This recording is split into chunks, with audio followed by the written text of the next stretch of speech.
Hey everybody, and welcome back to FSi DFS. I'm McKinley412, looking at this for possibly 3-game slate. This rain in Cleveland is no joke. It looks pretty clear throughout the day, but then once like dinner time rolls around, it's like 70, 80, 90% chance of rain throughout the night until around like 11 o'clock or midnight. So maybe there's a window. I mean, we are still 12 hours away from first pitch, but I don't know. It's looking really ugly in Cleveland, so I'm kind of expecting a 3-game slate here when all is said and done. So let's just dive right into the pitchers. Zach Gallen, I'm not going to talk too much about him. Like, he's the number one pitcher on this slate. Salary's not really going to be an issue at all. Like, you can fit in the 11K salary and be just fine. So don't overthink it. Corbin Burns facing off against the Dodgers. I don't know what's going on with Corbin Burns. You never really know what to expect with Burns throughout the season here. He has these games where it's like, oh, it's Corbin Burns from 2020. 8 innings pitched, 10 strikeouts. But then, like all the other starts are just kind of up and down. Up and down. He'll have starts with 4 5 strikeouts, but then I'll go and remind us of what he's capable of. So he certainly has the ceiling, but the floor is certainly not there either at all this season. So it's at 10.6K. It's a little bit pricey just for like, you don't know what you're going to be getting, and especially with the matchup. He's not a fade by any means. It's only a 3-game slate, so like he's certainly going to be in play. I do have a lot more interest in Lance Lynn, though, on the other side of this game. Lance Lynn going up against Milwaukee. Milwaukee does strike out quite a bit. The issue with Lance Lynn, again, we've kind of said it all season long, is like he can certainly have that ceiling, but when he's struggling, like he really struggles. Like his bad games, he's going to be allowing a handful of earned runs, and they still pitch him out. Like they still have him with a leash of 100 plus pitches. I will say, ever since he did get traded to the Dodgers, he doesn't seem to have as much of a workhorse mentality. You can see they're kind of keeping him in the low to mid 90s, whereas before he was going 100 to 110 pitches every single start. Didn't matter how bad he was doing, they're just going to keep him out there. Now, since on the Dodgers, he hasn't had a bad start yet.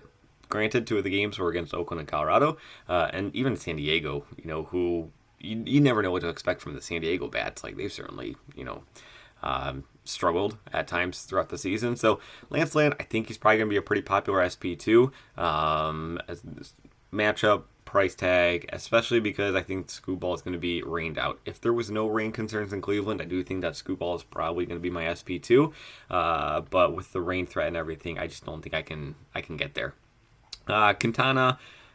Really, this whole game, Quintana and Wainwright, I just don't have any interest. Quintana, a left-handed pitcher who allows a lot of hard contact. St. Louis bats, they can generate an entire lineup of 9 right-handed bats or switch hitters. So really not interested in there. And then Wainwright, it's just kind of depressing to see, what's happened to him. He had this whole storied career, and now it's ugly. It's ugly. So Mets are probably going to be the top stack, honestly.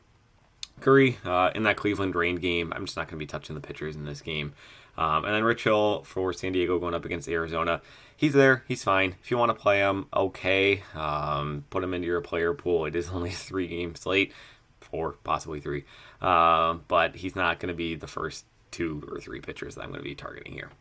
So looking at the sheet, Gallen's going to be number 1. I do have Lynn over Burns. All of them are in play. Screwball, he is my, he would be my favorite cheaper pitcher, but I mean, big rain threat. Same thing with Curry here, just huge rain threat, which kind of only leaves Hill to have any interest in. And then Wainwright, Quintana, I just have no interest. So you can see with the rain threat, it gets really ugly real quick, especially when you add these 2 pitchers in play. So top 2 stacks, it's going to be the Mets, it's going to be St. Louis. And like I said, salary's not really going to be too much of an issue, so if you throw in Gallen, Lynn, so 2 almost the most expensive pitchers you got. Mets are going to be a top stack going up against Wainwright. Guys like Lindor, guys like Nimmo. McNeil, he's struggled throughout the season, but honestly, he's been a little bit better as of late. Vogelbach, maybe he can get there. Because like Vogelbach, he just strikes out a lot. He can still have some power in his bat at this point in time, and Wainwright can't really do anything. So he's certainly an intriguing play. So even with the 2 most expensive pitchers and a big Mets stack, you're looking at 3.4K remaining for the rest of your bats.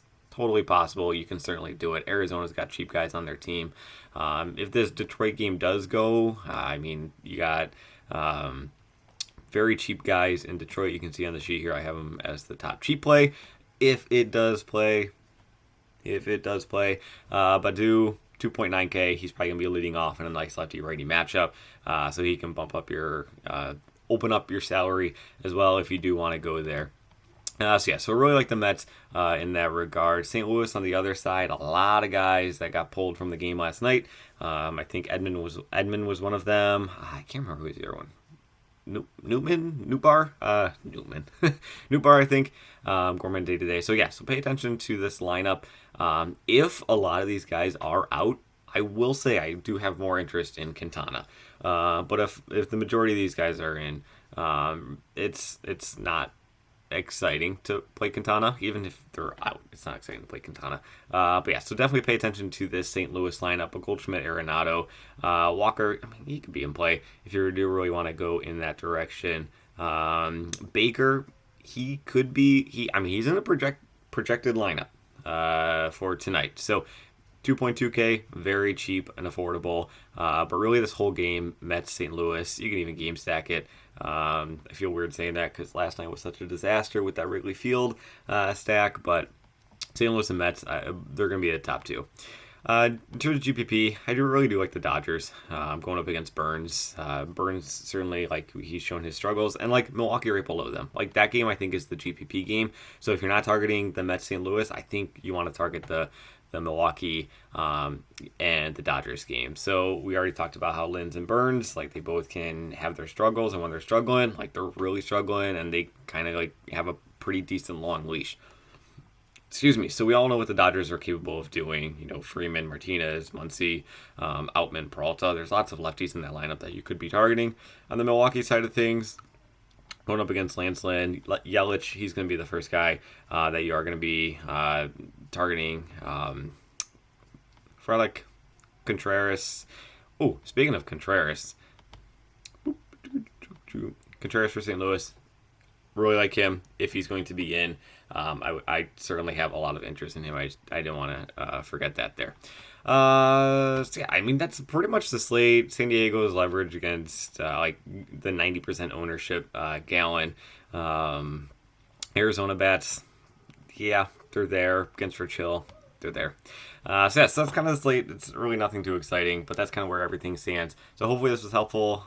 Good luck in your contest. Mega War is going to have you guys throughout the rest of the week on Friday and Saturday, and then Monday, who knows? Have a good one.